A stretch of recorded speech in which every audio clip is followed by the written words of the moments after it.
ছেলেকে এরভাবে কেয়ার করতে পারতাম না। তারপরে আমার এখানে এসে তো যাক আমার ছেলেটাকে সবাই খাওয়াচ্ছে, ওকে দেখে রাখতেছে, আমি একটু শুয়ে থাকতে পারতেছি।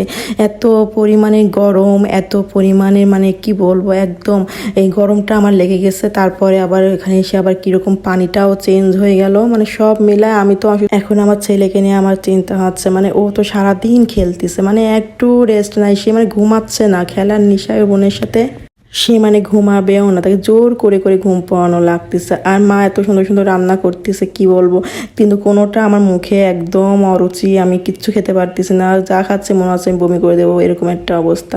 তারপরও মানে এই সময়টা মার হাতে রান্না পাচ্ছে, এটা কিন্তু সবচেয়ে বড় ভালো লাগার জিনিস, তাই না? মানে সবাই আমাকে দেখতেছে, খাওয়াচ্ছে, বারবার খোঁজ নিচ্ছে, এটাই তো টেক কেয়ার। টেক কেয়ার করলে মানুষের অধিকাংশ সুস্থ হয়ে যায়। তো এখানে সব মায়ের হাতে রান্না, কিন্তু আমি এটা বিষয়টা খাইনি, কারণ হচ্ছে আমার প্রচুর চোখ চুলকাইতেছে। আর কচুরলতি আমার খুব